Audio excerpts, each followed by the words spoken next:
record. There we go. Okay. All right, Kimberly, you want to go up and record as well?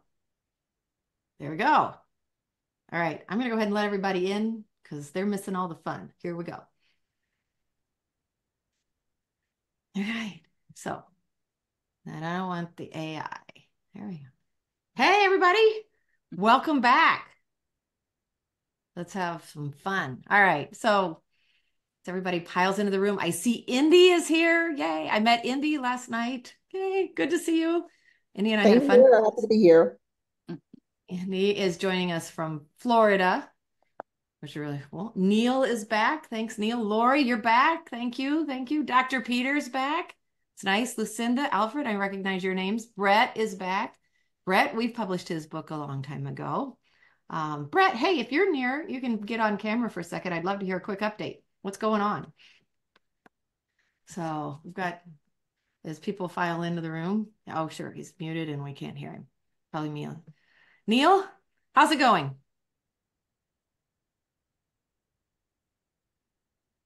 Very good. Yay.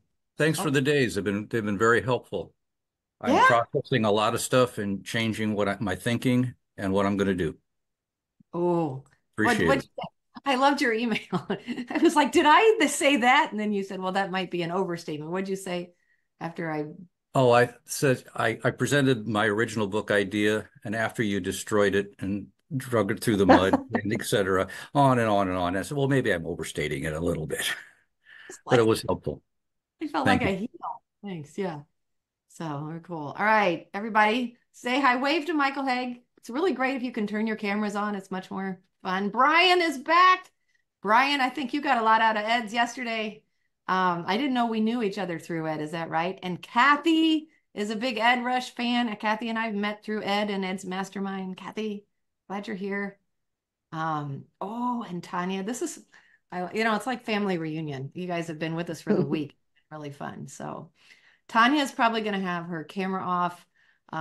She's in the middle of a move. So, Brian, your camera's on. Nice. It is. Who would have thought? Yeah, I've been Yeah. wandering around doing a lot of stuff. Yeah, I was at Ed's thing at the Air Museum in Seattle. Hey, then we would have met there. Did we actually talk and meet Yeah. or? Yes, we Nice. did. I met you at the line getting inside, and then you sat across the aisle from me, and then suddenly you went up to one of the chairs. I'm like, oh, you mean that very nice, friendly person next to me is actually who you are? You don't wear that badge. You're just a Oh, very kind and person. And then so it's like, oh, wow. Wow. Anyway, yeah. thanks. I'm laughing because it reminds me of I used to go to Dan Ritchie's events for fitness, and he used to get the name tags, right? And he had this fun collection of stickers. And when I showed up for it there, he had a sticker next to my name tag and it said, I'm kind of a big deal. So it I'm was kind fun. of a big So deal. if you go to these events, you can actually go on Amazon and buy these ribbons for your own name tags. So I actually would go to events and I would take ribbons for when I go to events and I would stick people's ribbons or name tags with ribbons that I had some fun and get as a I collection. have a Hollywood story about that, Nicole. You All want to hear? right, Okay, let's do it. so the story is back in the day, way back in the day, we're talking like the 70s and very early 70s. It turned out everybody who became great, George Lucas and Francis Coppola, I think, and a lot of big filmmakers, they all went to film school at USC, except for Steven Spielberg. He got rejected by USC, and so he ended up going to Long Beach State to study film. And years later, when he was big and everybody was big, the head of USC Film met him at some party or some mixer where somebody was getting honored. And he said, but Stephen, if you'd only told us who you were. And so that's it. He was sort of a big deal that nobody knew at the time. Well, yeah, I don't think I've arrived, but okay. What was that email? How do you know when you made it? That's the one I did yesterday. Okay, let's go back to gallery real quick, and then I'm going to kick things off, but hold on a minute. I want to go back and view gallery. Sorry, Michael, I'm going to remove spotlight from us. Kimberly, you're faster at this than I am. There we go. All right, wave your hand if you were with us like yesterday and got to hear Ed Rush's. There we go, everybody. Cool. Welcome to who you knew of one new. How many of you saw this morning's email that I had a lot of fun writing? Did anybody see that? Wave. Okay. If you missed this morning's email, it's a very fun story of a trip and antics that Michael Hauge and I have when we went to visit a gravesite. So, and I was trying to figure out how to write it and not be disrespectful, but okay, let's roll in. Here's what I want to do. I want to get takeaways from the challenge so far. And so please come up and share, or just, yeah, once you raise your hand. So let's practice this. Y'all have been with us long enough. So if you go down under reactions, there's a little thing where you can raise your hand, and that bumps you to the front so that we can see you. And just unmute yourself then and share a takeaway that you've had from, we've had Dan Ritchie, Eric Thane, Ed Rush, and now Michael Hauge today. So what are your takeaways? Come on. I'm going to stare at you until somebody comes up. Oh, all right, Neil, thank you. Neil's up first. You're muted. Thought I had unmuted myself. The big thing, you have to be genuine, and you have to work on yourself and bring out the qualities. If you're real, people will pick up on it, and they will want to work with you. Nobody likes a fake. Nobody likes anyone who's faking it. So that being genuine is quite important, and being succinct and get your point across. And Nicole knows what to do. Oh, I love that one. Thanks. All right, Brian, what's your big takeaway? I guess I was thinking about how to write a book, and then you just sit back and, get your royalties, but understanding completely differently how a book is used and the tool that it is. And especially seeing the first day, all the different ways that you created. Now I know what niche stands for, a niche, because I thought it was just, oh, that's cute. But no, you're literally, there are separate, different areas where you can really even massage the same book to be a different tool. And it's just totally changed my idea, but it's made me more excited. And now I'm at least honed down to 2 book ideas of the other 50, because okay, so it's given me so much to think about, knowing that I'm not just going to become this venerable author with a sport tweed jacket and a nice pipe as I, talk about, Moby Dick version 2 or whatever. Actually, Don Quixote, because I learned that too. Anyway. Yeah. Ed's, man, the way he laid out that funnel yesterday. Yeah. Who was that? Type in the chat if that was really helpful to you. Type yes in the chat if that was Ed's talk yesterday was really helpful to you. Yeah. Come on. There we go. Tammy says yes. Thank you. All right. Brian and Tammy, that's all. Okay. Allison, thank you. There we go. Bree. Okay. Y'all are being quiet. All right. Kirsty, tell us, what's your takeaway? Okay, so yesterday Ed's funnel, the diagram where he spelled it out and how he talked about, I think in my mind I've always thought, well, if you write the book's going to pay. But just to have him say that the book doesn't actually, or he doesn't really put a lot of weight on the book, just the way he drew out the diagram yesterday and kind of put that visual up there was super helpful. What you said last week, well, when we had our chat, and then someone reiterated it earlier this week, was people have, and it's so classic, people do write books from where they've been in the past, but you need to write the book for where you're going in the future. And then, of course, Ed talking about his, writing more books to just sort of, successively carry on.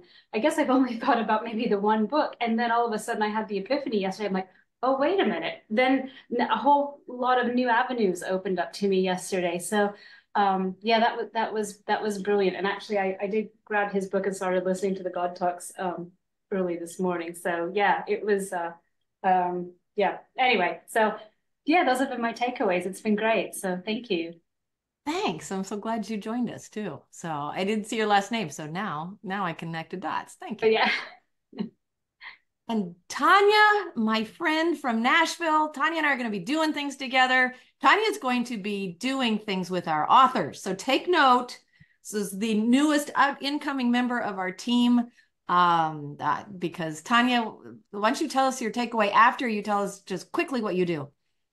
Okay, sure. Yes, my husband and I help create, craft, and crush and cash flow your keynote speaking, whether it's at podcasts, international stages, and we're right here in Nashville doing a Music City master classes specifically for that, for authors and business owners and all the people who are a little bit afraid to do that. So yeah, cool. All right. So what I mean by she's joining our team is, as you see, I'll go through our journey map tomorrow in more detail, but we bring in several coaches. Like we want to make sure we're up leveling you on every element of your experience so that when your book comes out, like you're ready to hit the next level. It's not just that you wrote the book at the next level, but you're ready to perform at that level. And so Tanya is going to step into that process towards the end when you're starting to say, okay, now how do I stand on stage and talk about my book? And so very excited. What's your takeaway from yesterday? You got to meet Ed. well, yes. So I was, God speaks to me in pictures a lot. So I'm going to explain it like this. I just picture, you remember those big jawbreaker candies that are big and you put them in there and you suck on them for a little bit? Well, it just reminds me of that as the book. You see this big jawbreaker and you put it in, you're reading it, you suck on that sucker for a bit, and it goes to a new color, a new flavor, and you keep getting into the center of it and you chew on that for a while. So my point is what I saw yesterday, as the gentleman said earlier, it is a tool. The book is just one tool of many, many, many colors inside of the jawbreaker. Yeah. Ooh, I'm a visual girl. I like that. Thank you. Uh-huh. Caroline, welcome. I have this tendency to talk whilst I'm muted, which is probably not such a bad thing. I've enjoyed, or I didn't catch day one, but I've enjoyed everything else thus far. And the takeaways for me, as has been mentioned about the tool, but for me, the book is like a hook.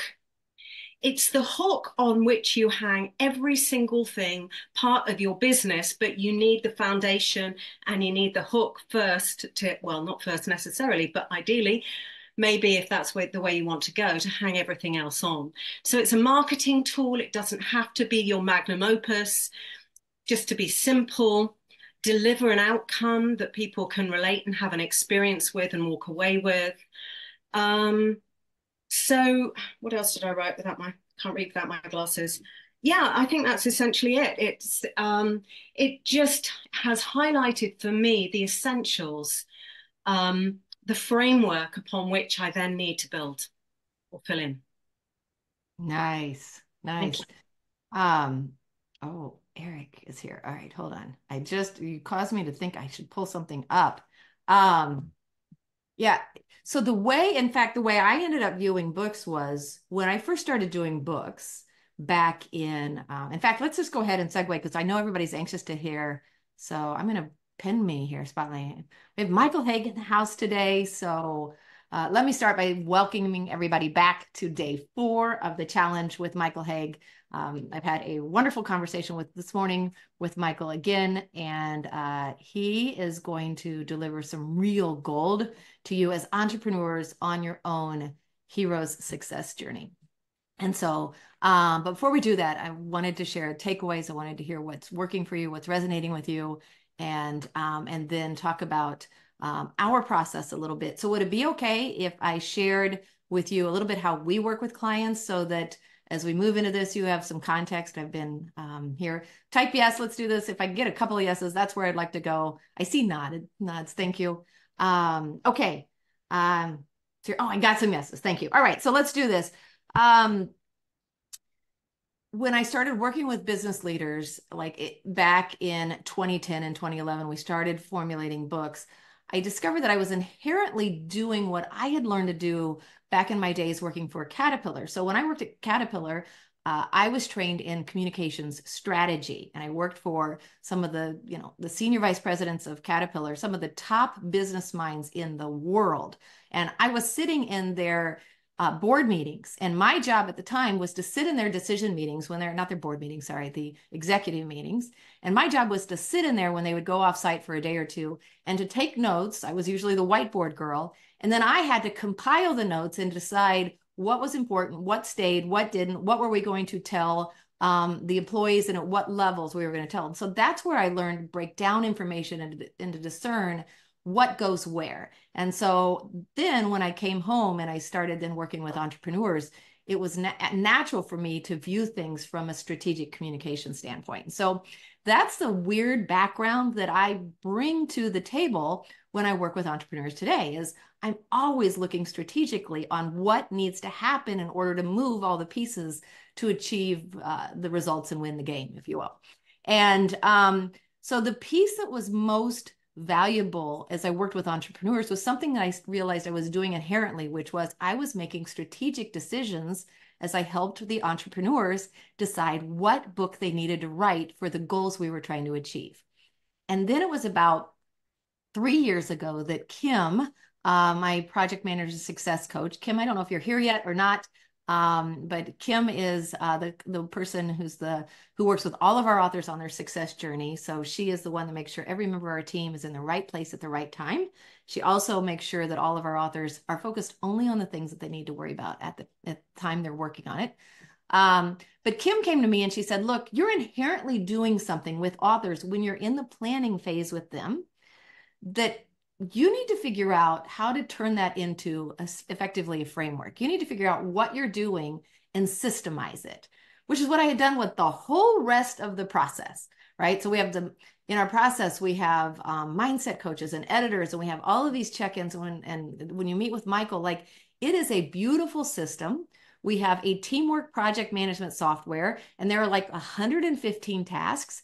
And we can look at our dashboard and see where every author is at every moment and see who's up for what next. We can look at our editors and see who's fully booked and who's available and what projects they're working on. Like, I got the whole back end systemized, but it was the front piece that I was still winging with authors. And when Kim said that, I said, well, how many of you are coaches? If you're a coach, like, so I'm pinned here. If you're a coach, type coach in the chat, like if you're a coach to people. So coaches inherently, Brian, strategic. All right, coaches, there you are. They're my coaches. Like, when we're coaches, we tend to work intuitively. Like, we're poking and prodding and we're looking for things, and then we're kind of just weaving this path. Well, it's a whole different game when you get forced by someone to say, figure out what you're doing and turning it into a system. And so I did that. I told her, I actually argued with her that couldn't be done until I decided that's it. If it can't be done, it has to be done. And I ended up identifying 9 key questions that I was asking to make 9 key decisions to determine what is the right book for you to write and how are we going to use it inside of your whole marketing machine. And so what I love about what Caroline said a few minutes ago about it is, like, the book becomes the framework that everything hangs on.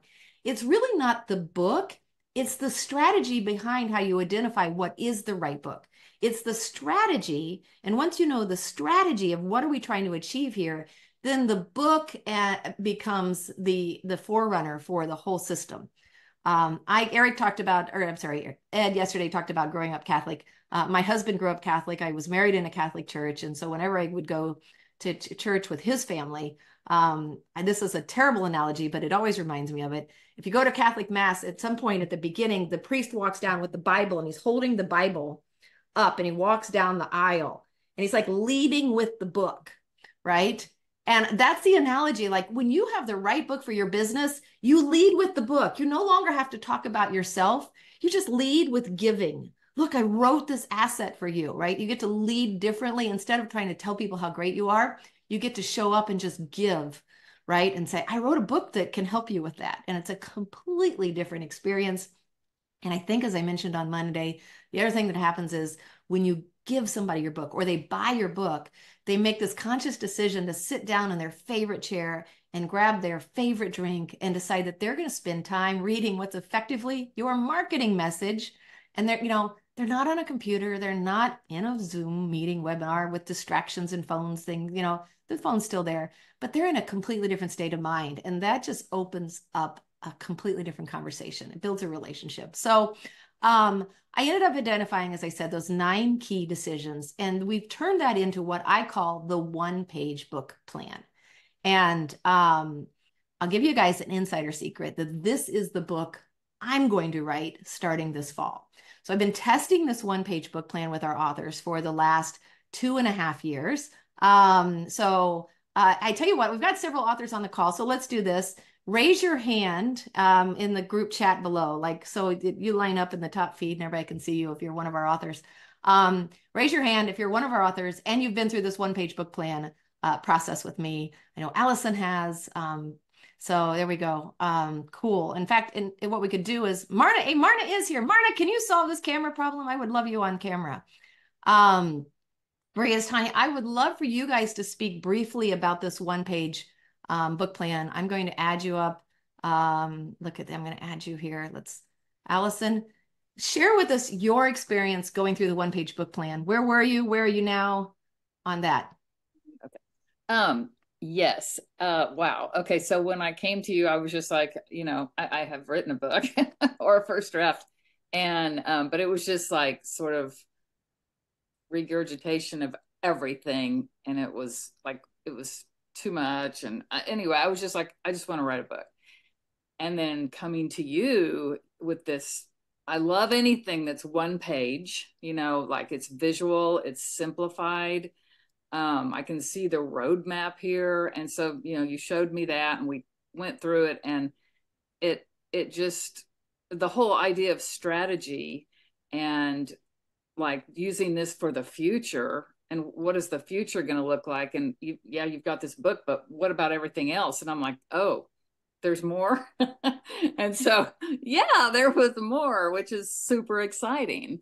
And so I love that, you know, the whole idea that the book is leading for all the rest of this stuff. But, you know, we just talked and strategized about what that could look like. And so now, I mean, we totally reorganized the book, totally new table of contents, with just so much more depth to the whole thing and possibilities for the future. I mean, I hadn't thought about any of that stuff. And so, I mean, that one-page book plan is really amazing. And it just, you've hit everything. I mean, with all the different pieces that you've brought, with Michael with the storytelling, and the Dina with the mindset coach, and the editing and the book cover design, and then Kim, like meeting with her and just making sure, you know, we're all on track, doing the right things at the right time. It's been great. Thank you. So on your one-page book plan, and so when we do this, there are, like I said, 9 key decisions. One of the big ones that we lingered on for you was, well, first off, yeah, you had a draft, which we are utilizing, but you kind of starting, right? Yes. But the problem was you didn't have a vision for what the business on the back end was. Completely. Yeah. No, I did not. Yeah. And so do you, like, in 30 seconds, what did your offer, like, what was that experience when we started building out your offers? What did that look like? I mean, well, like for instance, the 60-day dare, we created that whole idea that's going with the book. So the book is sort of like, here's what you're going to do if you want to choose to do this 60-day dare, having to do with, you know, the body, brain, and your world. So that right there was just one offer. We're talking about doing retreats where, you know, we could take it further. That could be a bigger offer, you know. So those are, and then of course, one-on-one coaching would be a whole nother thing. Those are 3 right there. Pretty big ones, really. Yeah. Thanks. Yeah. One of the goals, thank you, Allison. One of the goals is, and why we're bringing Tanya into this process is, we want to help you when you launch your book, have an event and get to 6 figures in ROI from your book as fast as possible. And so one of the 9 key decisions that we are going through are, what are your offers and how are you going to present them? And so we build out a list of what your offers are going to look like. And what a great segue into Bree, because you have had the most fun on this process. Bree, tell us about your process. Yeah. And I'm very much like Tanya, I think, in visual. So as you were describing this, one of the things I realized that's happened for me is that you have these 9 questions. For me, they're like, spokes coming out of the heart of what you want to do. And the thing that's been most interesting to me is that now every time I have a change of heart, I go back and look at all those 9 things. And that's happening constantly because we're evolving and changing. It's not just our book, but ourselves and our offers. And so to just see those connections has been fantastic. So I can say a little bit more or leave it at that, but that's what I've loved about the process is it forces, not in a aggro way, but in like a genuine, like an actual force. Like it brings you to connect all these dimensions of your own work and your own life in one place. And then once they've been integrated, you kind of can't take them apart again in a great way. It keeps you whole. Very fun. Thank you. Yeah. I appreciate that. All right. And now I see that Marna, are you there? Just grab the seat, Marna and John. There we go. Hi. Thanks for joining us. Oh, you're on mute. Okay. Tell us about your one-page book plan and your experience. Why are you on mute again? You're on mute again.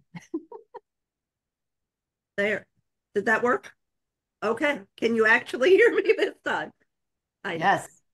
For me, the benefit was it very much focused me on what I needed to be doing with that and gave me a strategy. Yeah. So do you want to show them your book? So tell us where you were. You're muted again for some reason. Is John doing that to you? Better? Yeah. That's odd. Nothing was near anything. So I don't know.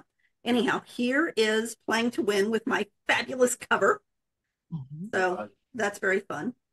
I had written a different book when I met Nicole at an Ed Rush event. And it was not a book that, frankly, was going to solve any problems for anybody.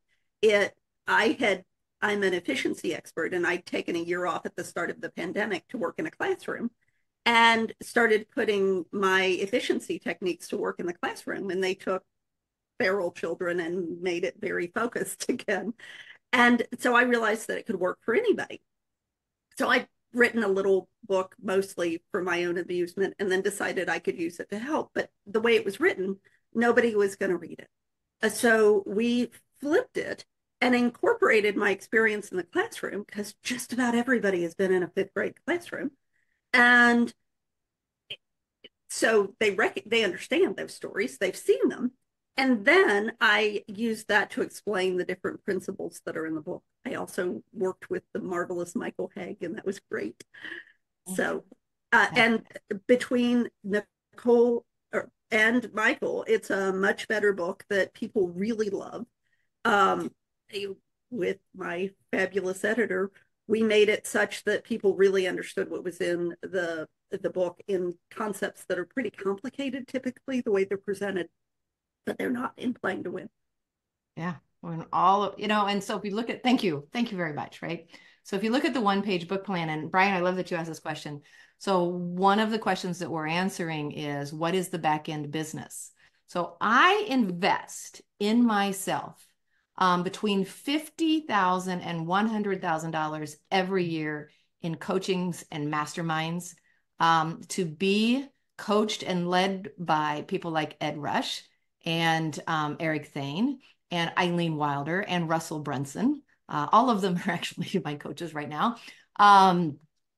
Because not only do I want to know what they're doing, I want to be in the room with other people where I met a lot of you, like where I met a lot of you. And it's, again, how I met Michael Hauge as well. I want to be in the room with other business owners too. And I want to know what they're doing, because that's what I bring to the table when I work with our clients, right? Most publishers don't care what your offers are, right? They want to know what your book, like you come to them with a book idea, and then they sit in their chair and decide whether or not it's worthy of their investment in you and your time.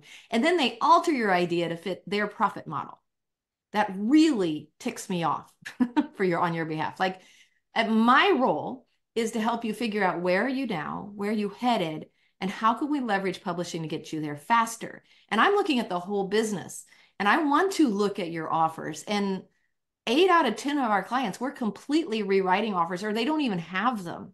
Allison is a good example of that. She didn't have a model, and we built a challenge idea, and we built out coaching, and we built out all of it. She just had a book that she was working on. And it's like, look, if you're going down this path, let's turn it into big money, because I think a couple of you said before, it was like what Brian said, like you could get this vision that authors are sitting around smoking and they're their smoking jacket, just collecting cash from the book. Guess what? Like if you want to try to reach enough people to earn profits of $5 at a time, go for it. But I know Tanya and I are in a group where, you know, we're one of the coaching clients. We're under Eileen Wilder right now. And her vision is, how do you have 6-figure days? How many of you would rather have a 6-figure income day? Right? You know, raise both hands. So that's why I want to help you build your offers. And we do it inside of the one-page book plan. We look at the whole machine. How do we turn your book into a 6-figure day? People are sitting there going, how do you have a 6-figure day? Like you have a 6-figure day by having a $10,000 offer and you sell, is it 10 of them, 100 of them? What do you sell? 10 of them. I don't know. Yeah. Okay. Thank you. Somebody do math. You're not doing math. Ed Rush has a rule. You never do math from stage. I see why. So anywho, that is the goal of why offers are in there. And then the other thing that I love working on is the hook.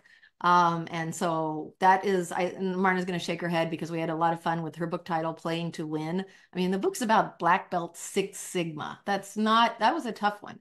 And so it's really fun. Bree and I, we came up with some really cool, I'm not going to talk about it, but Bree and I, went round and round for, several hours, over a period of several weeks. And then, she said something that sparked the perfect title for her book, which utterly changed the whole theme about everything she's building. Her offers and her not-for-profit, everything started to revolve around this really cool theme. She's going to come back on camera and nod. Yeah. Thanks, Bree.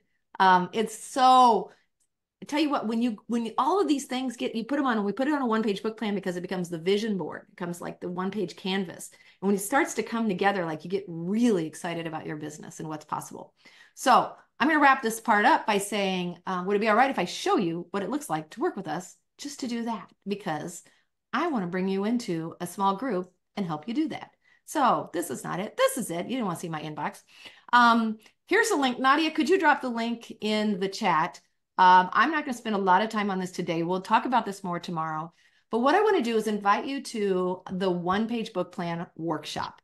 And what we're going to do is we're going to get together over a period of a couple of days. So I'm going to roll down here really quick. We're going to do a welcome party next week on Friday, where we're going to recap what you've learned in the challenge, your epiphanies and your takeaways from that. We're going to get clear on your mission, your dream client, and which of the 10 publishing strategies you should be pursuing for your goals.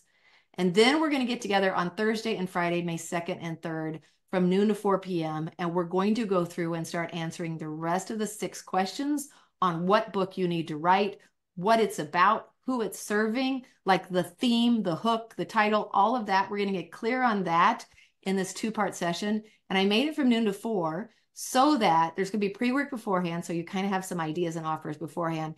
And then you can work the evening to kind of recycle your ideas in the next morning. And when we get together, there's going to be plenty of Q&A time as well. So to do that, y'all, I've been charging a lot. I've charged $10,000 to do this with some of our clients, just one-on-one.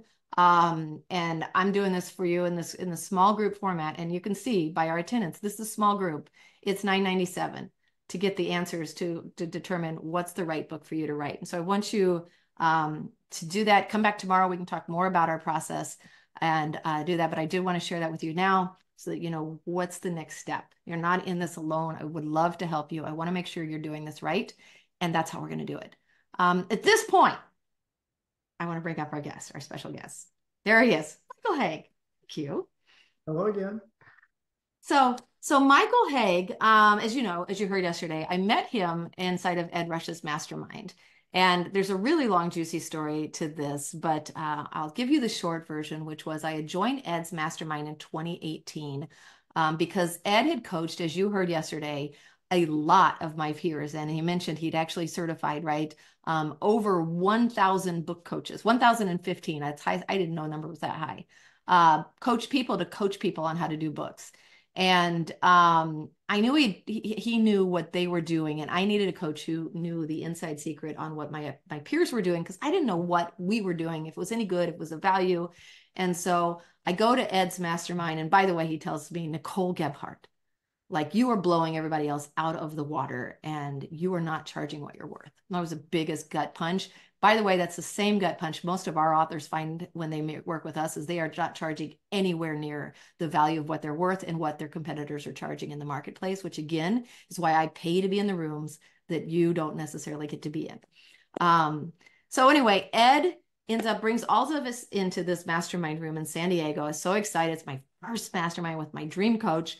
I fly out there. I can't wait to spend 2 sunny days in San Diego, and it's pouring down rain. And there's 16 of us packed in this little conference room on the edge of a courtyard, and the air conditioning's on high, like it's supposed to be a sunny day outside in California. Instead, we're freezing and damp inside of this little room. And Ed proceeds to tell this incredible client story, success story. And we're all really excited because he introduces the woman, his success story. Her name was Victoria, and she happens to be in the room. And then he introduces her, and we're all very excited. We're like, cool. Like this, if he did this for her, he can do this for us. This is what I want him to do for us. And then he tells us, well, that story is all great and all, but the reason that I shared that story is because I've been working with a story coach, a Hollywood expert, the guy that has worked with Will Smith for 7 years on his movie, the guy that worked with Russell Brunson to teach him a story that Russell now credits his $2 billion business on. And he said, and that man's name is Michael Hauge. And I'm like, well, that's neat. And I'm like, wow, like, I can't believe Ed has invested in that. And then he says, and Michael Hauge is right here. And he points to this guy in the room. And I am just elated. I'm like, oh my gosh. And I'm so excited. Like, there's a room of 16 people and we're all like, this is really cool. But this is a story guy and I'm a book girl. And I'm like, oh, get out the notes. And at this time, I had been trying to figure out, is there a way to tell the perfect story in a way that will convert prospects into clients by the time they end the book? I had been looking for a secret formula inside of a book. Like, how do you stack the chapters? So by the end of the book, people are like, I got to work with her, or I got to work with him. And so I had been stabbing at it. Dan Ritchie's books, I had done them and we had worked through those. And so I had this model for the perfect niche book that you saw, but it wasn't perfect and I hadn't validated it. I just had a hunch it was a good idea. And Michael takes the stage in this small conference room and he starts in and he says that every Hollywood story, a great Hollywood movie, shares the same story arc. And he says, and you can set your watch by it. And he says, at exactly the 10% mark is when the crisis happens.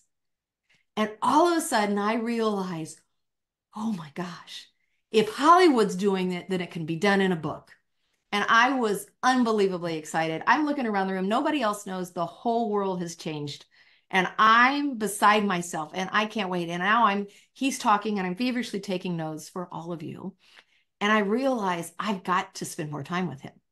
And I'm worried, like, how do I get him for lunch? Because we're coming up to lunch. And I'm like, surely he's going to stick around for lunch.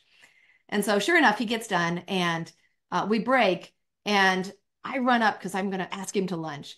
And some woman gets in front of me and she proceeds to yap because they grew up in the same town. And she spends like 5 minutes yapping with him about, high school. And he has no idea who I am. So he's having a blast because Michael loves to talk to people. And finally, she gets out of my way. And I said, Michael Hauge, I'm Nicole. I help business leaders write books to grow their business. And here's what I want to know. I want to know if you think that we could do the perfect story arc inside of a book to close clients. Do you think that would be possible? And Michael Hauge looks at me and he looks up and he thinks about it for a minute. And then he goes, no, I don't think it'd be done. And I was sunk. And I said, I think you're wrong. Can I buy you lunch?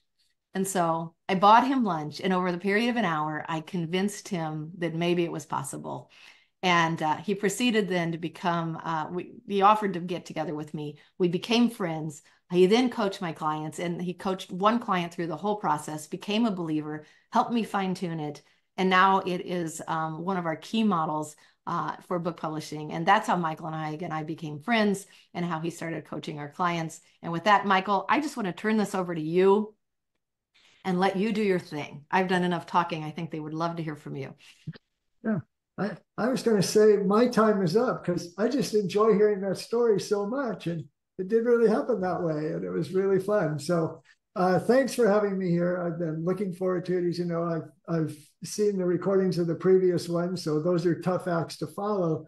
But I'm really eager to do this. And as Nicole said earlier, what I really want to focus on is what I call the hero's inner journey, and especially how that applies to you in several ways as an author and as someone who wants to start a movement and so on.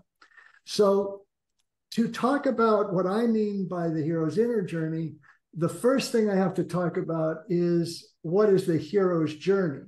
And I'm assuming that almost all of you, well, you could do this. If you've ever heard anybody refer to the hero's journey in any speech or anything you've read or anything as an entrepreneur, just put yes in the thing. Have you ever heard the phrase the hero's journey before? Okay, I thought this might be the case. Of course, some of you follow me and you're on my list and so on. So of course you've heard it from me. The hero's journey is now bandied about all the time, as well it should be. It really sort of began with I guess you'd say an anthropologist named Joseph Campbell, and he wrote a book called The Hero with a Thousand Faces, where he had looked into deep dive researched into fairy tales, stories, legends, myths from all cultures, all through history, to see if he could find a pattern. And he laid out what he called the hero's journey, because it recurs in all of those cultures in all different kinds of stories. And the hero's journey is, in essence, without doing any of it, real justice. But in the hero's journey, the hero is just a protagonist. It's the main character of the story. And at the beginning, this hero is living in his ordinary world. And then he is called on to make a quest. In the ordinary world, he gets a summons. He gets the opportunity to do something, and he almost always is going to refuse the call. At first, he's going to say, no, I don't want to do that. And so he retreats until finally he realizes, or is forced into realizing, this is something I've got to do. Some of you may recognize that. The first time somebody said to you, you should write a book, I'm guessing you didn't say, yes, that's always what I want to do. I'm guessing you think, no, I couldn't do that. That's you refusing the call. Anyway, so he finally goes on a quest. And that's what the hero's journey, it's really a quest. It's really a desire. It's where the hero is pursuing some usually visible goal that we can envision when we hear what it is. So in ancient times, it might have been to slay a dragon, or to go on the crusades, or to save a damsel, or to get a curse that's been put on the village lifted, or find Prince Charming, whatever it might be. So the quest is to cross a finish line, to reach an endpoint where they have accomplished something. It's all about accomplishment. And the accomplishment it might be about winning something, winning the love of your destiny, winning a competition of some kind. It could be about stopping something bad from happening, alien invasions, or the dragon, or a serial killer, or whatever that might be. Or it's about escaping from some horrible situation, or it's about retrieving something, saving a kidnapped child, or robbing a bank, or finding, the lost ark, or whatever it might be. So the hero is going through that goal, pursuing that quest. And as they do, they will encounter a series of obstacles. Because I'll jump ahead a little bit, but if you're a storyteller, and when you're telling stories in your book, then your number one goal with telling the story is you must create an emotional experience. It's all about eliciting emotion, because through that emotion, you will connect with your reader, connect with your potential buyer or client or whatever. And conflict, if it's the primary goal you have in creating the story, emotion primarily comes from conflict. Okay? The bigger the obstacles the hero of the story has to face, the more emotionally it's involved. That's why big action is so popular with the mass audience around the world, because it's all life or death and the obstacles are huge. So the hero's journey is someone gets a call, they go on this quest. Through the course of facing all these obstacles, they eventually achieve the climax of the story. They achieve that goal, and then they will bring back what Joseph Campbell called bringing back the elixir, because they have done, because they've been able to accomplish that and slay the dragon or lift the curse. Now their circumstances change and the world changes for all those who surround them, their village or the world or nature or whatever it might be. And that's it. That's the hero's journey. And because in the entrepreneurial world or the business world, you're always about achieving a goal and helping other people achieve their goals or solve their problems, it makes for a great model for how that journey takes place and a great model for how you tell stories. Now, the reason many people are familiar with it in the world I also inhabit, which is Hollywood, is because most famously George Lucas read that book, and I don't know where in the timeline he met Joseph Campbell, but that formed the basis of Star Wars. That he took those principles, and if you follow Star Wars, it's exactly what I described and what Joseph Campbell describes in detail. And then that was sort of translated for Hollywood by a good friend of mine and somebody I've worked with a lot, Christopher Vogler, and he wrote a book called The Writer's Journey. Okay, so then that spread into the business world, and that's why you've heard of it a lot. Okay, so what I want to talk about, though, or what I started realizing, and the first time I used this was when I designed a lecture for me to do with Chris Vogler, and it was called The Hero's Two Journeys, because he talks about the hero's journey, but I was always really interested in the psychology of the characters in a story and how that worked. So I called that the inner journey. And if the hero's journey, or what I now refer to as the outer journey, because everything I described is all outwardly visible, if that's about accomplishment, the inner journey is about transformation. So the hero's inner journey is not about achieving something, it's about change. It's about essentially the transformation that hero must take from living in fear to living courageously.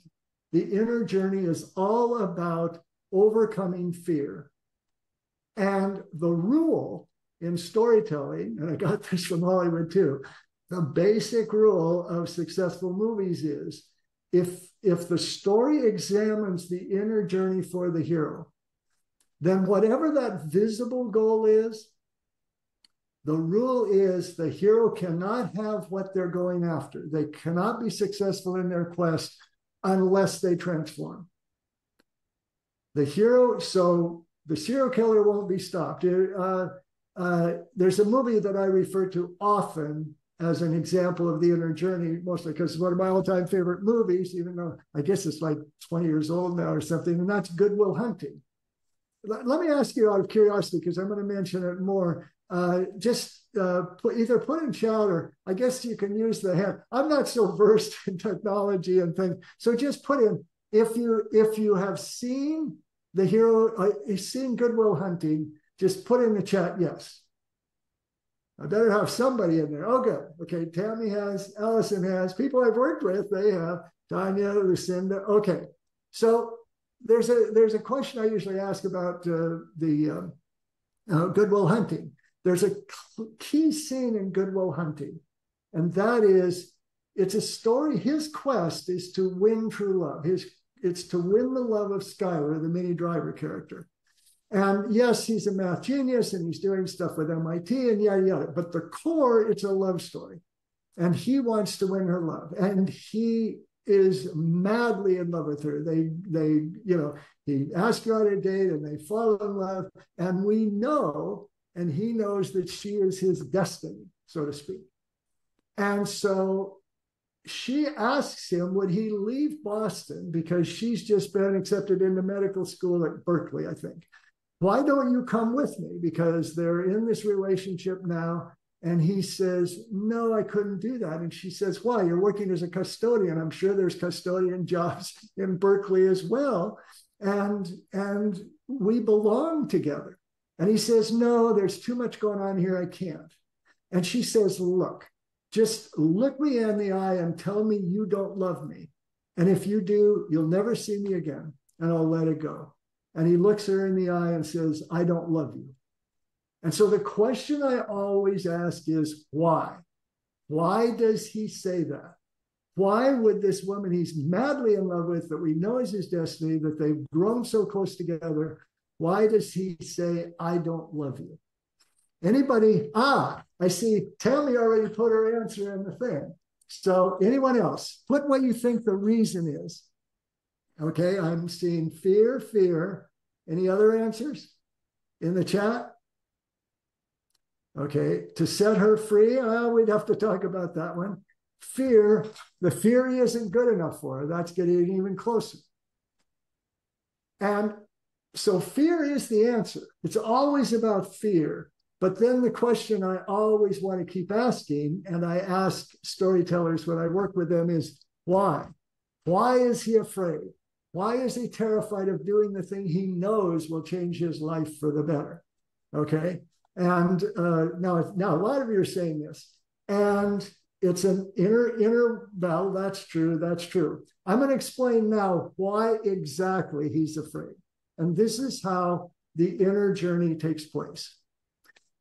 And this is also, and you'll pick up on this if I haven't made it clear, I'm talking about stories that you will employ in your book, stories that we'll see on the screen, or if you're a novel reader or so on, you'll see these again and again. But the beauty of this, and the reason I love it so much, is this is all about real life. Just as any great story is going to be deep down about real life, it's going to reflect our lives to us, and it's going to tell us oftentimes, how can we live better?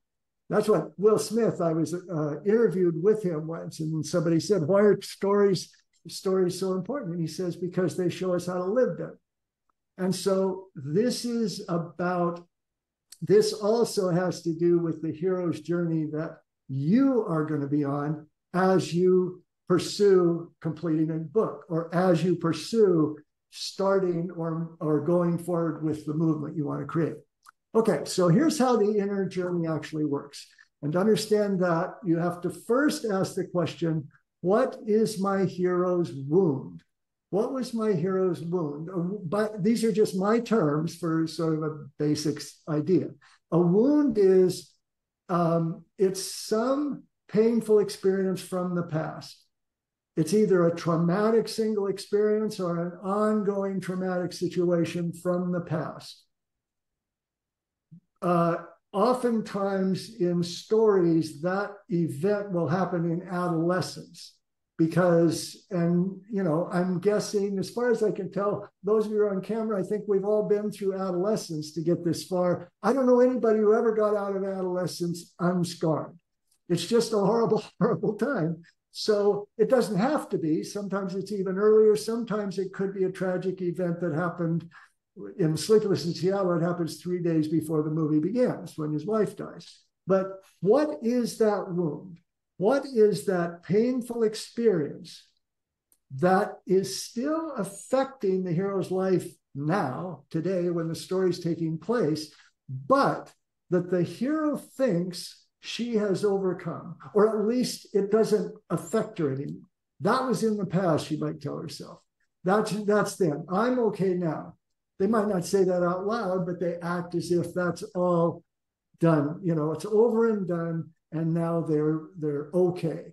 But when we hear the story or watch the movie or we're telling the story, we realize, no, the hero may think that they're over that, but it's still running them, use the shrink talk, okay? It's still affecting their behavior. So what was that wounding experience? As somebody who just put in says he had a rough childhood. He can't remember. Oh, Allison said the details were his father basically whipped him with a belt almost every day of his life. Okay, that would qualify as a traumatic ongoing experience.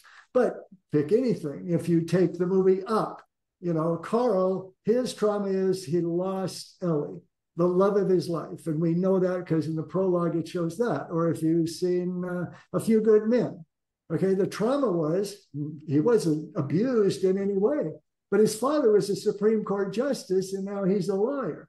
Okay, so he had these huge expectations, huge, unbelievable goals that he might have wanted for himself in following his father's footsteps. So it could be any of those things. But here's the thing. When we are wounded like that, when we experience that trauma in the past, what we will do is we will formulate a belief. And that's a belief about how the world works. It's a sort of core belief about what caused that, and especially a belief about what would cause that pain again. Okay? So in Good Will Hunting, his belief is, okay, if my father beat me all that, for all those years, I must have deserved it. A very, very typical belief in real life, by the way, for kids who are abused. Okay? Or the belief of, Kathy, the Tom Cruise character in A Few Good Men, is I cannot possibly live up to those expectations. I'm never going to be a Supreme Court justice. I can't be as good as he is because that's it. Or for Carl in Up, his belief is not only that he can't let go of or get over his grief, it's that he let her down because he never gave Ellie the adventure he promised her when they were alive together through their whole life. Now, here's the thing about beliefs, and this is really important as we start, personalizing this, and that is the beliefs we formulate out of wounds are never true. Okay? Will Hunting did not deserve to be beaten. He is not a horrible person. Okay? Those beliefs are never true, but they are always logical. They always make perfect sense. And when we're dealing with it subconsciously, which is where all this lives, then of course he's going to conclude that. It's his father, and we have to, when we're young, believe our parents are right about everything. Okay, so the belief that grows out of that wound is never true, but always logical. So next step in the process. So we formulate that belief, but out of that belief comes a fear. Now, this is how you answer the question of Will Hunting. Why does he say no? Because he believes he is horrible. And so he's terrified that anybody is going to know the truth of who he is. That's why he's a math genius, smarter than all the other math professors at MIT, and he's working as a custodian. Because he sort of deeply subconsciously longs to be there, but he can't even let anybody know he's a math genius because they'll know the truth of who he is, and that is terrifying. The reason that Kathy in A Few Good Men doesn't ever go to court, he always plea bargains, is because he's afraid that if he steps in the courtroom, everybody will know that he's basically a loser, that he's not good enough because he couldn't live up to his father's expectation, which is the belief that grew out of his wound. Okay, and so what happens is we have this false belief. It instills in us a fear of how we must behave, of what we can't allow to happen in the real world. And in response to that, we create, and this is sort of a money concept of all this, we create a false identity. Now, what I mean by identity, it's different than you'll hear in other contexts. It's what I mean, our identities are the false self we present to the world to protect us from the fear that grew out of the belief that was instilled by the wound that happened long, long ago. That was kind of fast. I think there's going to be a recording of this so you can hear it again. But again, our false identity, it's the emotional armor we carry. It's the personality trait. It's the way we present ourselves to the world to protect ourselves from that fear that grew out of that belief, that grew out of that wound. Okay, that's why Will Hunting is that's why Will Hunting is a custodian. Okay, now if you want me to refer to a movie that's not 20 years old, in the chat, put down, did you ever see Barbie? Put down in the chat if you haven't seen Barbie, by the way, don't stop yourself from seeing that because it's about $1 or whatever reason. It's really good. Now, this is personal opinion. That's an opinion. That's not the truth, although I like to think of it as the truth because I like to, it's an identity thing. I like to believe I know everything. Okay. Now, Peter says never is he going to see it. I don't want to pounce on this, Peter, but I think that's an identity issue. But if we ever talk one-on-one, we'll dig into it. Okay. Here's the thing about Barbie. When we meet Barbie, she lives in a perfect existence. What do they call her? What Barbie? The one that summons everything. Anybody who knows, what is she called? The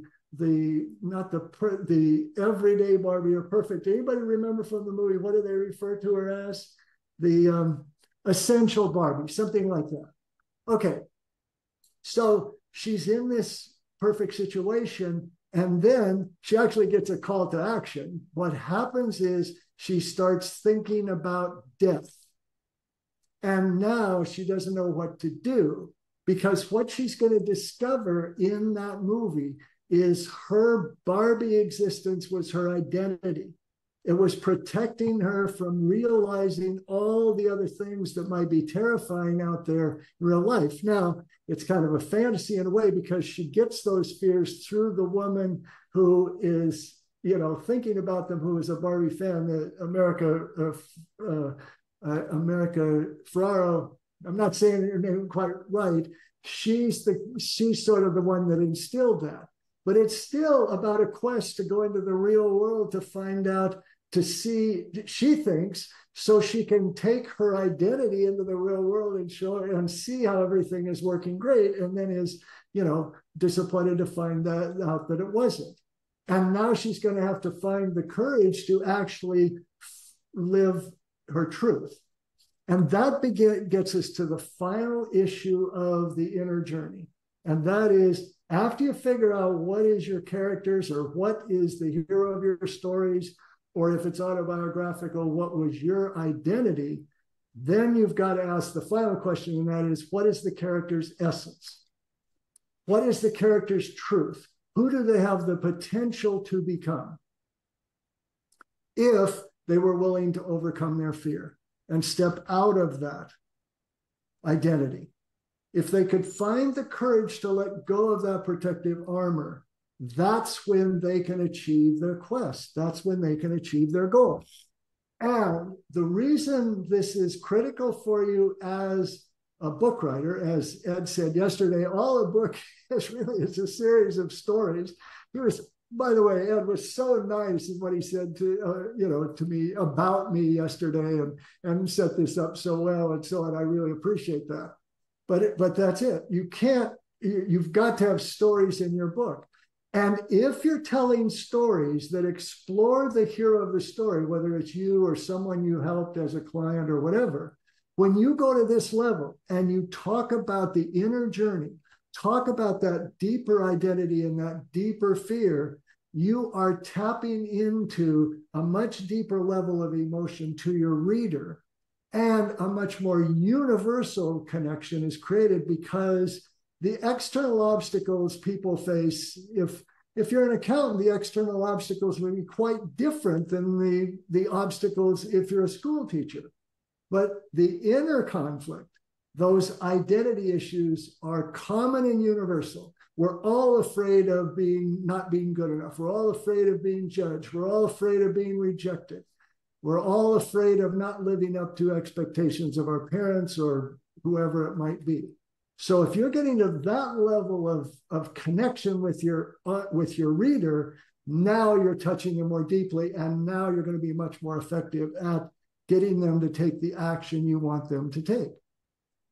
Okay, I sort of went off on a tear there, and I haven't really gotten to the one other critical thing. But I need to take a breath. Sorry, Nicole. So anything you want to ask me about any of that so far? And let's do let's do quick takeaways from anybody to give Michael a breath. Okay, Catherine. Catherine just identified it's stereotypical Barbie. That's who she's. That's who she's referred to, because there's Nurse Barbie and so on. Thank you, Catherine. All right. Okay, sorry. We'll keep it quick. So if you just, because we're over, but we're going to stick around today. So if you want to share your takeaways in the chat, encourage Michael that you are a student and a fan now of him by sharing anything. Thank you, Allison. Wowza is true. Okay, so all right. Allison, actually, I'm going to let, if you just want to type it in the chat, you did. We'll come back to it because I want, Michael, are you regrouped? Because I want to get to the question that will serve them the most, the question that really changed everything for me. Are you ready to share the question? Yeah, well, not blatantly, but I'm ready to approach getting to near the question. How's that? I don't have much to go. I know. You know, I tend, as anyone who's worked with me or listened to me from the stage knows, I do tend to sort of push the envelope with time limits. But you know, what are you going to do? It's going to be worth sticking around. So here's what I want to lay out: that if for you to be the hero of your own journey, okay, whatever it is, but in particular with this quest you now are going on to write a book or a new book that will create or move a movement, to achieve a movement. If you want to be the hero of that journey or any journey you want, you need to model what heroes of movies do, or heroes of other stories, especially the movies I like, blockbuster movies that are very successful and like the ones I just mentioned. And here's what the hero does. First of all, they have a clear, visible goal that matches their passion and their calling. Will Hunting doesn't just pick someone off the street and say, I pick you. No, he is truly passionately in love with her. Okay. And Kathy and a few good men. He may want to avoid getting a courtroom, but he's passionate about the law. He wants to do the best possible job he has. So you want to find a visible goal. To complete a book is a visible goal. To be able to do what both Ed and, well, all three of the previous guests did, and that is to have that book and give it out or sell it to a mass of people that is resulting in the creation of a movement, to use it as that. Okay, they're very clear. And for all of them, I don't know so much. I haven't met Mr. Ritchie, who was the first day. But for both Ed and Eric, one of the big pluses of working with Nicole is because she helped them get very, very specific about what is the visible goal you want to achieve with this book. What is the visible goal for your movement? And they both were very clear in their interviews. This is what it is. Okay, so you got to have that kind of visible goal. And that's true in every successful Hollywood movie. We know exactly what the character wants, and we can envision what the climax will look like. The next thing they do is they stop. This is not the question, but it's an important question. They stop asking themselves, how can I not be afraid? And they ask the much more empowering question, am I willing to be afraid? Because at the end of the day, in every movie you see where the hero goes through this kind of arc, they never stop being afraid. They're scared shitless, okay? But they're willing to be afraid because the result on the other end will be much greater. I sort of alluded to it when I was talking to some of you who've worked with me already through Niche, or the authors, and then I said, you were really scared when you started, weren't you? You were very nervous, of course you are, and it goes away once you're into it. And I got agreements from the people who've been through that experience. So it's the same. You've got to stop asking how you can not be afraid and say, okay, of course I'm afraid. This is terrifying. It goes against what I believe about myself, but I want this so bad I'm going to do it. Okay? And then you have now you get the key question, the one that Nicole wanted me to get to, and she'll have something to say about that.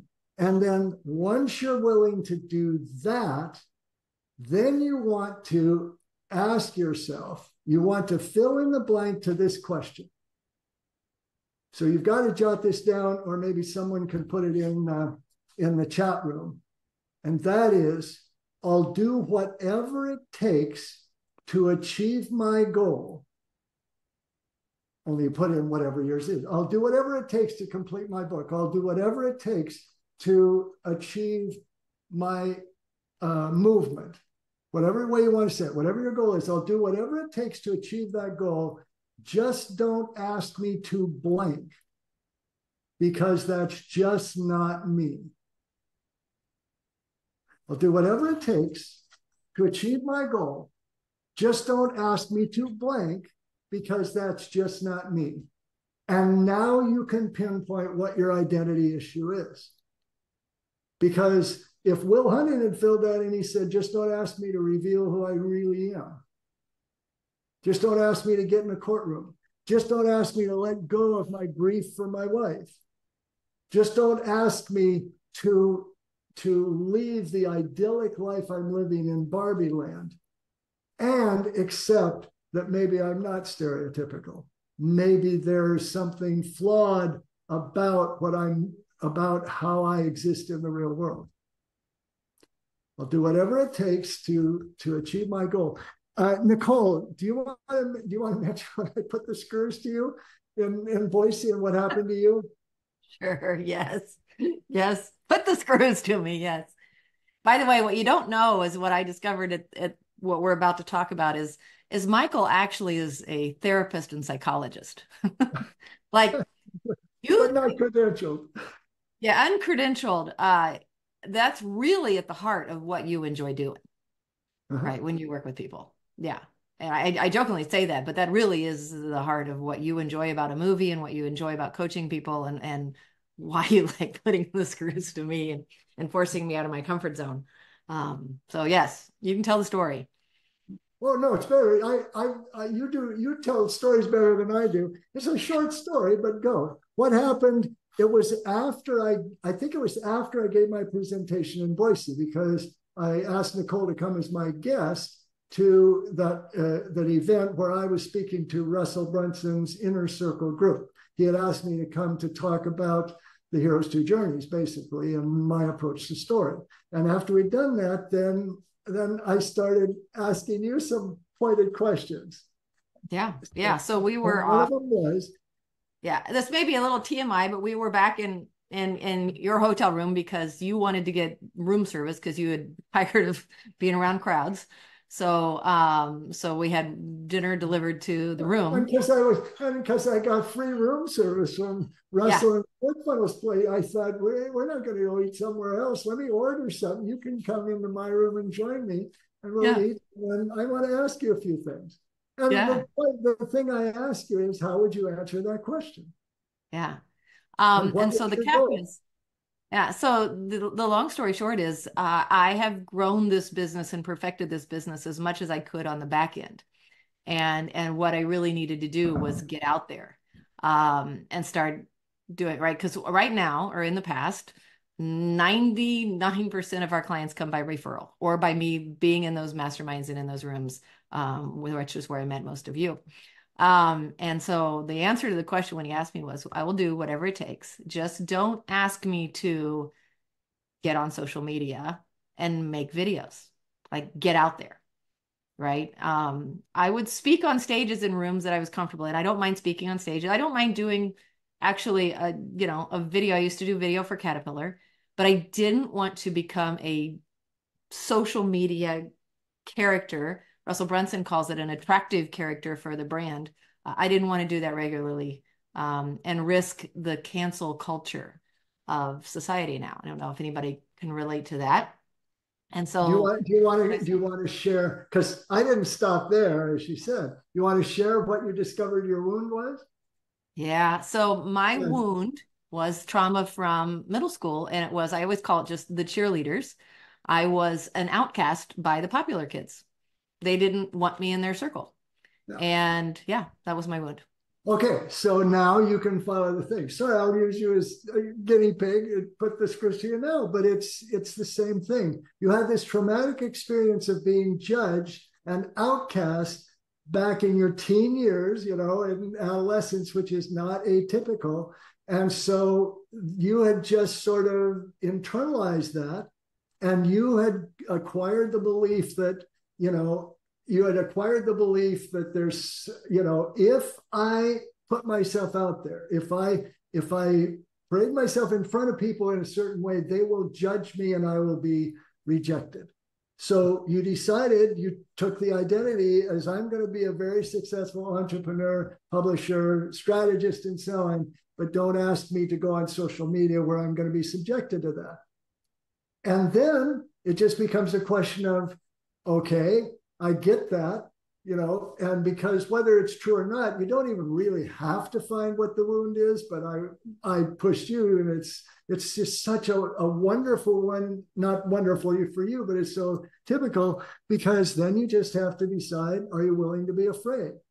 And after we did that, I'll tell everybody for you, you started doing you since then, and as you've been developing this more, what we're talking about, you know, you and I started working together more, and you were working with Ed Rush, and you were working with Eileen, and all of us have been helping you not just accomplish your goal, but do something else. And that's the final thing that heroes do.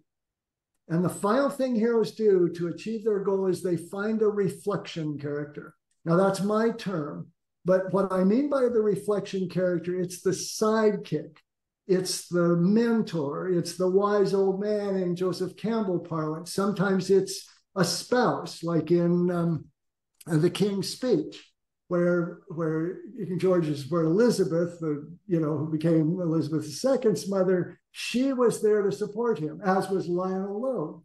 These are people. A reflection character is someone who does two things. They help the hero achieve their visible goal, physically help them in some way, and this is the critical part, they are willing to hold the hero's feet to the fire. And when the hero is threatening or trying to go back into their identity, they will say some version of, what are you doing?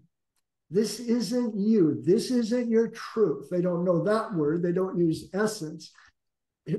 What you want to do for your clients and what you want done for you is to have a donkey in Shrek, the perfect reflection character who keeps helping him rescue the princess, but at the same time says, you got a problem, Shrek.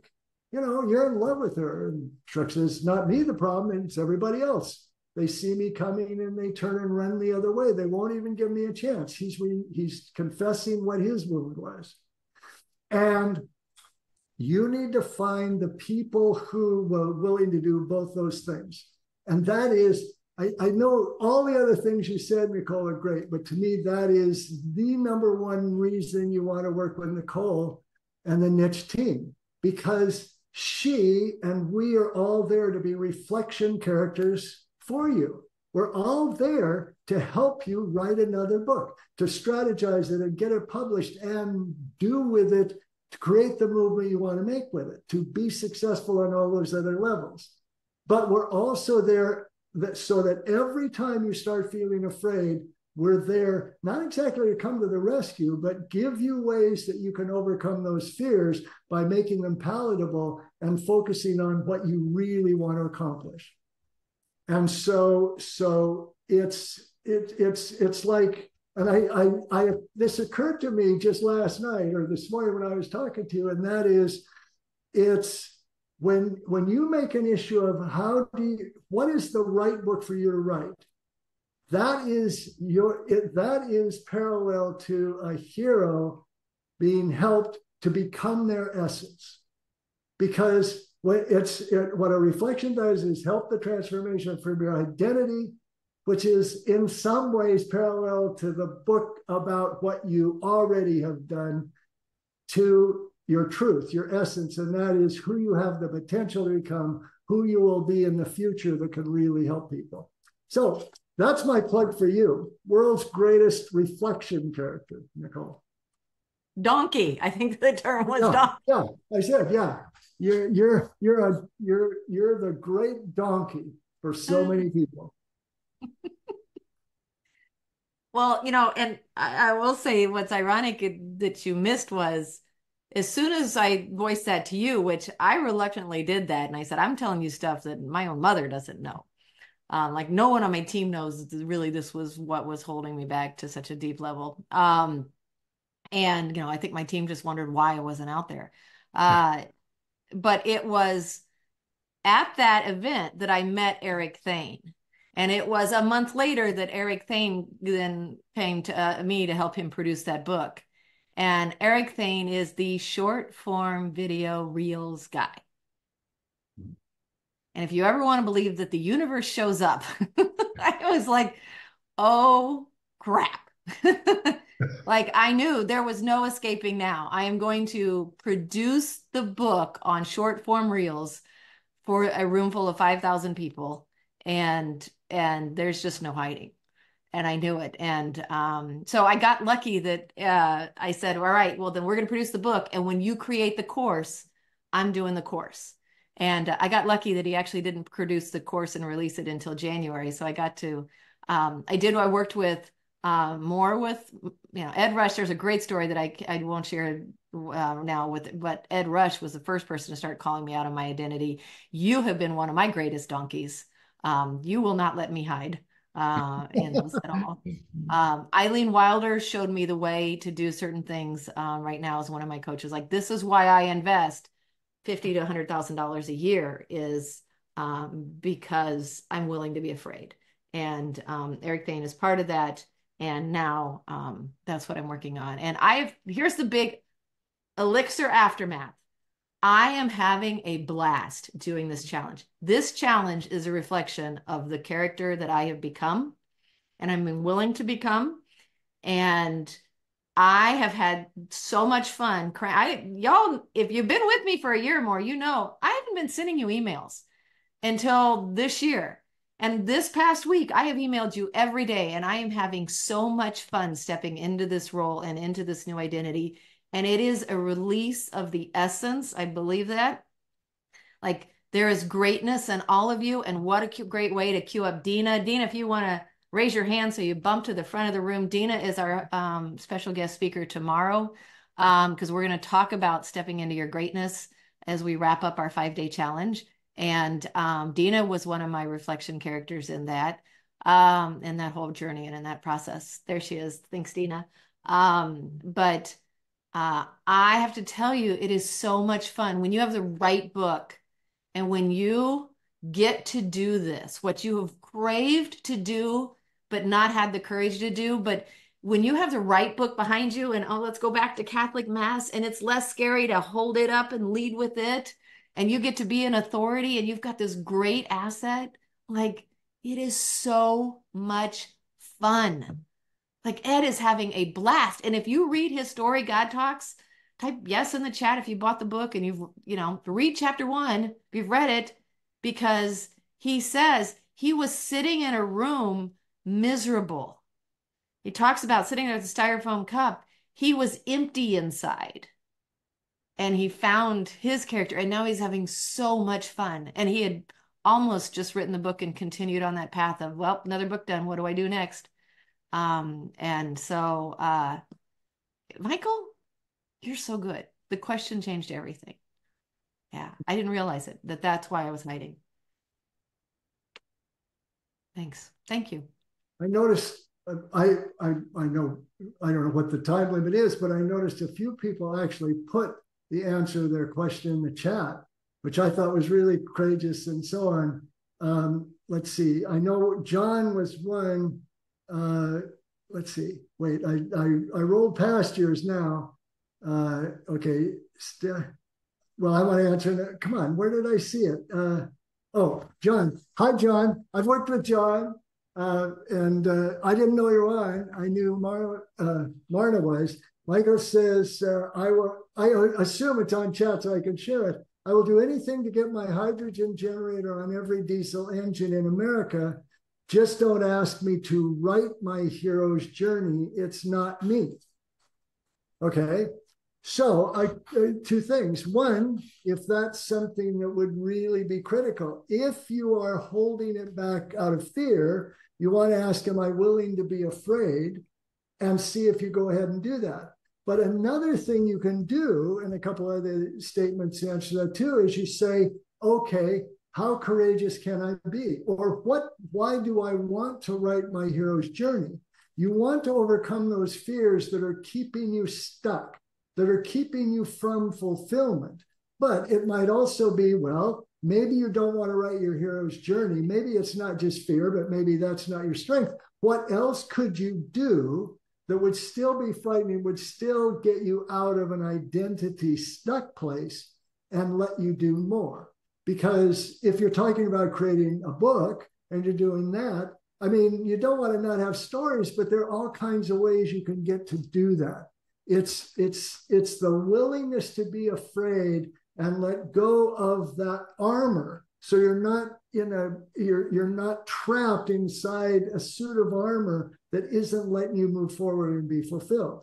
So there are various ways you can get to sharing your hero's journey, and maybe it's just a matter of finding one that's more suited to you if you're willing to get past the thing. Thanks for sharing that, John, and good to talk to you. I haven't seen you in a long time. I'd love to have a conversation. Michael, it's great listening to you. Oh, there you are. Yeah, I'm in grid. I know. I see you. Thank you. Thank you both. Well, the thing is, I also want to shout out, there's one of my biggest followers who comes to lots of things I do is on the call, Sandeep Gupta. And Sandeep is just, I think we've known each other a long time, follow me, also a great artist in his own right. So I just want to say thanks for being here, Sandeep. As usual, it's great to see your photo again. You're not on camera. Okay, sorry about that, Nicole. I did want to commandeer, but I loved seeing that. If there are any other questions here that we can answer, great. I don't want to monopolize the whole time here. I'm going to say thank you, Dina. Dina, everybody, like, high five for Dina, who's going to join us tomorrow. So thank you. Yeah, she's going to work on, Dina's, again, a brilliant mindset coach. She's in our process. After you've got your plan and right before you move into writing, you get to work with Dina, because we're going to do identity work with you, because every time you sit down to write, we want you writing towards the brand that you're building. And so identity work is key to that. And you're going to work with Adina on your identity work, and then you work with Michael Hauge on your story. That's all part of our success path. We'll go into that more detail tomorrow. John, John just left. Well, I just lost him. All right, fine. LaTanya, what did you want to add to that? Well, I just wanted to say, first of all, Michael, nice to meet you over Zoom. Good to meet you. But a few years ago, and maybe this has come to somebody else, but a few years ago, I saw the word belief, and smack dab in the middle of that word is the word lie. B-E-L-I-E, lies with belief, and the letter F. And I've never put anything to the letter F, but the B, we can either be with our fear and be courageous. The F stands for fear, which came to me. Or we can become with the fear and knock it out, conquer it, be afraid and do it. Or we can be with the lie and stay hidden and stay stuck. But it's all inside of that word. Mm-hmm. The lie is right in the middle of the word belief. And I never had anything to go with the F word, if you would. Never had anything with the F word, but the word belief, you can stand and stay stuck right in the middle of that lie, right in the middle of the word, or you can become with the fear, but conquer it. So you gave me the F word today, Michael. You gave me the F. Yeah. as Nicole will attest, I'm not going to do it on her thing, but I've been known to use the F word in more situations. But I would say this, that's cool. But another way you could do it is split the word in two, because you can use the word belie. Belie means call out a lie. You belie, you prove something's a lie. And if you're belying the fear, you're saying, no, that fear is not the truth. It's not the truth of who you are. So I love that. I like word games like that. Thanks. And it's going to be fun working with you too. I love that you're going to be helping everybody get on stage and do their thing. And especially because I'm a story person, and that's going to be one of the vehicles. When I work with people on the stories in the book, one of the great things about it is those are stories that they can take on the stage. They can actually use those stories. And so it's neat. In my past, what I came to Nashville for 25 years ago was songwriting. So I wrote 3-minute stories for a very long time. Yeah, cool. Thank you. Thanks, Nicole. Thank you. Tanya is a word queen too. I've been one-upped, so that's why she's part of the process. I can't wait. We're going to do something together in Nashville in May. So watch that coming. But you need to have your book plan first. So I dropped the link again, onepagebookplan.com. You need to be there. You need to know what book you're doing and get in this. Like that's the cheapest way ever done this. And as you can tell, it's going to be a small group. And so I'm excited. Thank you, Tanya. I can't wait to spend more time with you. Michael Hauge, thank you. You were such fun. Thanks for having me. Yeah. Let me end by saying, don't miss tomorrow. I mean, because Dina is a reflection character incarnate. She's all about helping you get to your essence and doing that. So stay for the home stretch or the final inning tomorrow. Don't miss her. That'll be great. And thanks for having me. This was great fun as always. And thanks for it all, Nicole. You're welcome. Thank you. Okay, everybody, here's your homework. It's really easy. If you haven't done the homework for the previous 3 days, it's in the Facebook group with the recordings. Make sure you've caught up on the recordings and you've done your homework for the 3 days. Your only homework today is this, like this. You need to fill in the blank. You need to figure out what is your wound and what's holding you back from stepping into your essence so that you can have step into your greatness and have a lot of fun with me, because this is a lot of fun to get to finally do what you really are dreaming about doing and be who you really have dreamed about being. And your other homework is to go watch Good Will Hunting or Barbie. Dr. Peter, I got to admit, I haven't watched it either. It just gives me the willies. I haven't wanted to watch it. But darn it now. I thought my work was done here, and it clearly isn't, Nicole. Yeah. Now I've got to put your feet to the fire about Barbie too. Yeah, I know. Well, now I'm kind of curious. I'm like, all right, it's a research project. If you didn't see my email, I think I also posted on LinkedIn that my daughter and I went out to Seaside, Oregon, and we got to watch 2 movies with Michael Hauge. We watched 2 rom-coms, ironically. And I tell that story in there, but they were super fun. And then you broke them down and we talked about why they were special. We saw all of the 10% mark and the 15 and the 25, like all the marks. You want to tell them what the 2 movies were if they don't want to watch Good Will Hunting or Barbie? Well, yeah, they can watch those. Do you remember what they are now? Or... Oh, sure, I put them in the PS. Okay. The 2 movies, I had a handful of discs that I took. There were about 5. All of whom, of course, are my favorites, and they all have the inner journey. But we watched Notting Hill, the Hugh Grant, Julia Roberts, which is British rom-com, so it's all about class and not about deception, like Hollywood romantic comedies. And the other one of my all-time favorite movies, which I guess almost none of you have seen, is called Lars and the Real Girl with Ryan Gosling. And it's brilliant. It's a movie, if you read the blurb about what it's about, you might be creeped out by that. But it's just wonderful. Great example of a character with a wound who goes through an arc and so on. Just beautiful film. And it was nominated for an Oscar for Best Screenplay, but it didn't do a lot of money, I think, because the story concept is off. It doesn't convey what it's like. So see Lars and the Real Girl. If you've seen Barbie and Good Will Hunting and Up and A Few Good Men, see Lars and the Real Girl. I tell you, I had to question your judgment when you put that in front of my daughter, like 20-year-old daughter, and I were going to watch this movie with you. It actually is a very good movie, and it really then brought home the idea of the inner journey. And so, yeah, and Sarah loved it too. So we had a good time. Okay, you know what? Michael will stay. So I know we are way over and some of you need to go. But if you guys want to say hi to Michael or ask any questions, Sandeep, are you still here? He said he was in a room and he was very grateful. Michael, I don't know if you saw his comment, but he loved that. No, I didn't. I'm not good at glancing at the chat. I'm looking at it now. Okay. And Alfred messaged me directly. He wants to know, what's the Barbie's wound? What was her wound, her goal, and how did she change? This is spoiler alert if you're going to watch Barbie tonight. Just warning you. I would never spoil. Let's see. What was her wound?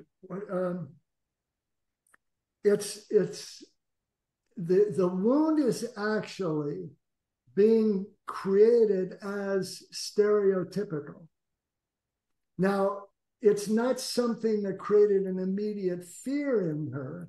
The fear shows up, well, this isn't unusual because she's oblivious. I mean, we're all sort of oblivious to the wound in a way. We all may remember it, but we think that. I'm thinking out loud because I haven't really looked at it quite that way. But I would say the wound is that she was created to be special in her own right, but then she was marketed and became locked into being stereotypical Barbie, the every person for that. And it's very much an identity.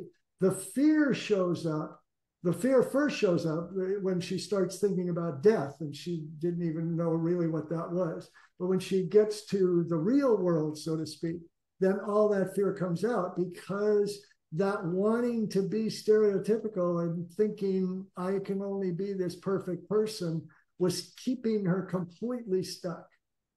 And then it's reflected in the characters she meets there. So I would say that. Sometimes you got to take a few liberties, but the idea of having to change from a stuck place of and wearing armor that wasn't necessarily her doing in a way, but that's one of the things that makes the movie so terrific, I think. It's got this whole feminist thing, but more than that, it's also about how we see ourselves in this box. They even talk about putting her in a box. And when we realize that box is protecting us, but holding us back from our destiny, from what we love or are passionate about, that shift, that's where the courage comes, and that shift has to take place. So long answer to the question, but I think that's it. Interesting. Any other questions for Michael before we sign off? Or for me, if you want to ask me any questions about the one-page book plan or our process, I'm happy to explain that in any way. Well, I just wanted to say hi to everybody. There you go, John. So the backstory is that I actually won't let John write his book until he has his patent for his huge, like world-changing diesel technology. And I'm a Caterpillar girl. I worked in the diesel engine industry. And John has something incredibly special that he has invented. He's a brilliant engineer and inventor. And John, has the patent officially filed yet? Where are you at? The provisional is done. The patent attorney is making me break it down into 8 to 14 patents. So I'm writing, and Marna's helping me along that route. But I'm always glad to listen to Michael and you, Nicole, because I always walk away with something. And yes, I will not. I have a horrible fear of writing my hero's journey. Michael knows that. But the takeaway today is I need to write the story for my customers, because their fear is accepting a new technology which will help them, first of all, improve their bottom line, and second of all, help us all breathe better. And so that's my big takeaway for the day. But I wanted to say hi to Michael and you both, because it's been a while since we talked. Yeah, I didn't know Nicole was not letting you write the book, but that's right, because you notice that when you shifted into your movement, when you shifted into what really is what you're about, your passion for it, your whole demeanor changed when you talked about, I need to help them because of those reasons. And so you can postpone, confronting that fear and stay in that part of the identity until you get to that point, because then you'll know the next step is what you're passionate about, and then you'll be willing to be afraid, and it won't be a big deal. And then you'll get help from all of us in how you tell your hero's story. That's what we're all there for. Yeah. It'll come out fine. Well, Michael, I want to tell you the provisional patent is 175 pages and 100 drawings. Yeah. So I've been writing. Yeah. See, I wouldn't touch that with a 10-foot pole. I don't know if that's an identity issue for me, or I just know my limitations. But that just sounds torturous. But that's where you live. See, that's your briar patch. That's your wheelhouse. So you'll be fine. But Michael, it was good to see and hear from you. Good to see you both again. Yeah. Michelle has a question before that. I do want to give credit where credit's due. John is in Ed Rush's mastermind, and Ed has also been instrumental in getting John across the finish line to get this patent developed. And so, yeah, we're all big fans of yours, John. Way to go. And Marna. Michelle, what's up? So I've missed some of these. I'm going to watch the replays, but the one-page book plan. Is that, how big a book is that for? That's the answer we're looking for, right? So it's one of the 9 questions we're going to answer. So every client that comes to us before, people are like, I've got this book idea. Is it the right book? I'm like, I can't tell you until we have gone through and we've answered these 9 key questions, right? And so one of the questions is, which of the 10 publishing strategies should you use? Right. And then which publishing strategy is based on your ideal clients and your goals and really your offers. And then the page count is determined by those same factors. Well, what decision do we need the audience to make? Do we need to, in the signature book strategy, which is one of the 10, you really kind of have to give away the farm. That's the problem. And a lot of you, especially coaches, you don't want to write a book and give away the farm.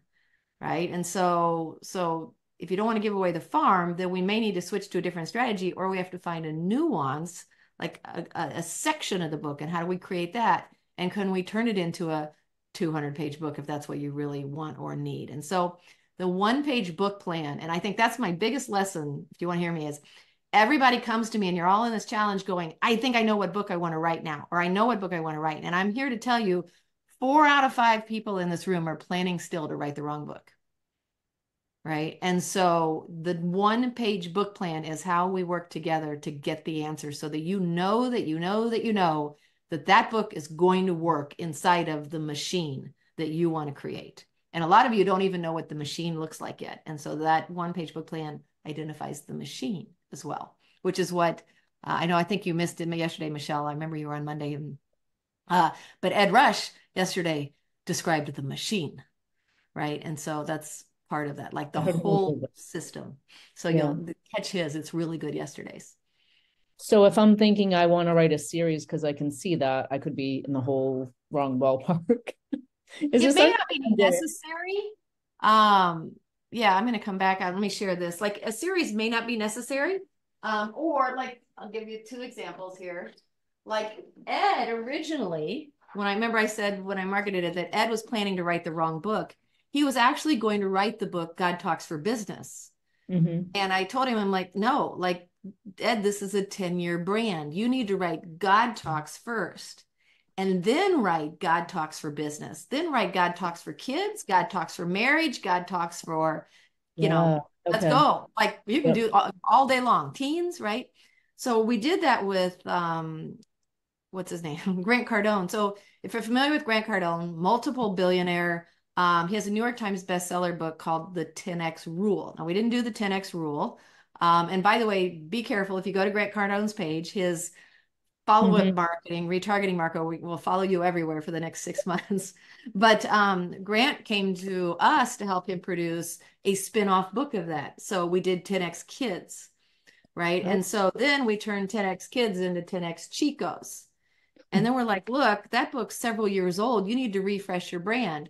So we came up with 10X Sales Pro and 10X Lifestyle and 10X Entrepreneur. right? And all of these books are marketing to different niches inside of his ideal market, right? And they're all just spin-offs. So that's why, again, like the answer isn't as simple as, yeah, that's the book you ought to go write. It's like, let's look at what are you trying to achieve and how do we leverage publishing in a creative way to do it? Because, you know, it's hard to get people to read books and you want them to read books. So we've got to figure out how to make that mix. Thank you. And make it work for you. Yeah, you're welcome. I'm glad you asked. Any other questions? No? Let's call it a day. All right, let's call it a day. Oh, wait, no, Kahina. Is that, oh, I probably just totally butchered your name. Tell me how to say your name properly. Hi. No, it's correct, Karina. And that sounds Hawaiian. Is it Hawaiian? No, but it's well, you can find it in Brazil. It has very variation, but mine of origin is indigenous from Africa. Yes.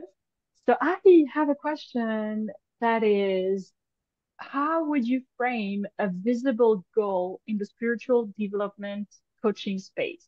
Because it's all about the inner journey. Or so I'm just curious what your thoughts are. Maybe Michael can share about that if it's applicable. Okay, make sure I've got the question right. You want to know, how could you frame a visible goal in that world, in that arena?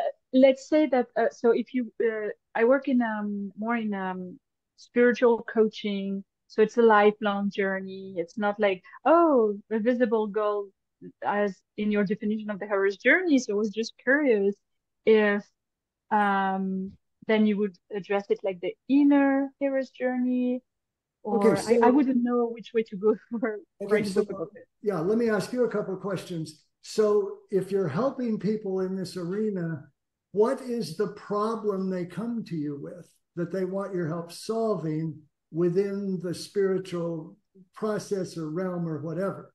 Why are they coming to you? What do they need or want? Well, there are different audiences, but as we were talking about niche, I'll take one of my favorite times. So it's leaders who are, either working in NGO, but they have a spirit, they are interested in spirituality anyway, in the inner journey, right? And so they are looking at having clarity, confidence to become a better leader, to have a bigger impact. So those may be the tangible things that I'm speaking out loud. So bear with me here. So a leader comes to you and say, I want more clarity. Okay. Or confidence, I would say. That would be the most common. Yeah, we could say, okay, I want more confidence.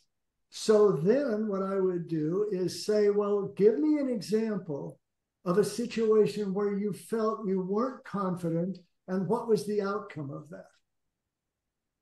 And then, and then when they answer that, you can also say, okay, was there ever a situation when you were confident and you felt like you were able to get whatever you wanted out of the situation?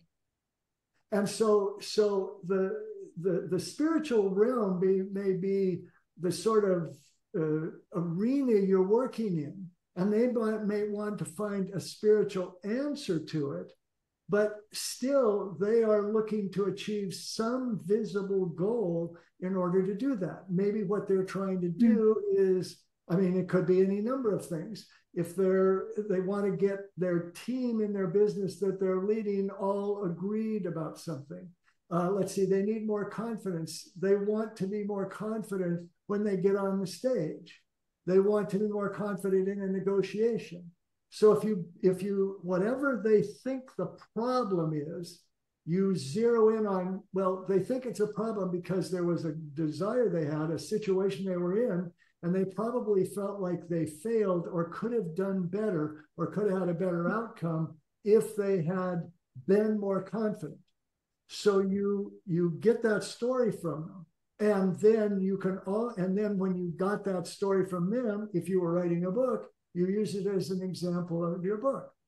And when you're the hero of the story, if you're writing about something yourself, you think, well, what are problems that I don't know what your spiritual approach is particularly, but it doesn't matter. When you discovered your approach or you've been in that world, what was something that you wanted in the past that you weren't able to have that now you've been able to? That's where the goal comes, and that's where the goal can be visible. Okay. So it could be, I mean, there could be any number of visible goals. Yes, you're starting a movement, but what does that mean? Well, do you want so many followers? Do you want so many likes? Do you want a bigger crowd? Do you want to be making more money? Or more money through the book, more money from the book, or more money through the book? There's always going to be visible goals that we want to achieve. And you're talking about the process, just like I'm talking about the inner journey. But the inner journey is sort of a framework for how do you take the steps to achieve the goal. Is that making sense, Kahina, or am I off mark here? Yes. Well, no, yes. I would say maybe the common thing is they want to show up as their authentic self. So let's say they have it had to do with relationships. Now I'm realizing. So, oh, I had a conflict with, a team that I'm managing, and actually my real self, I'm realizing that I'm repeating those patterns. And so they're kind of looking at a deeper way through the spiritual kind of thing, to understand their patterns and show up at their authentic self. So I'll have to ask those questions and really go deep on this. You just need to get more examples of when did they fail to do that. They want more clarity, or they're having a problem with the team. I mean, a lot of what I do when I coach is I'm just asking questions. That's really good coaching, is really a lot about questions. You need to go deeper into those levels of questions, because you've already got them on your side. It sounds like they already know there's a spiritual element. They already know it comes from within, but they still, you still got to say, okay, let's put you in that situation once more and try doing this technique from the spiritual realm and see how that works. Yeah. Okay. Thank you. Thank you very much. Sure. Thank you, Michael. Thank you, Kahina. Thank you, Raj. All right. I have a 3 o'clock. So I got to go coach somebody. And I have lunch. I'm in Hollywood, so I'm about to have lunch. So I think we've worn people down enough. All right. Okay. Thank you all for being so attentive and the nice things you said in chat. And thanks again, Nicole and the whole team. Yep. Always fun. I love doing it. Here come the thank yous. Thank you, everybody, for being here. We appreciate you all. See you tomorrow. Take care. Bye.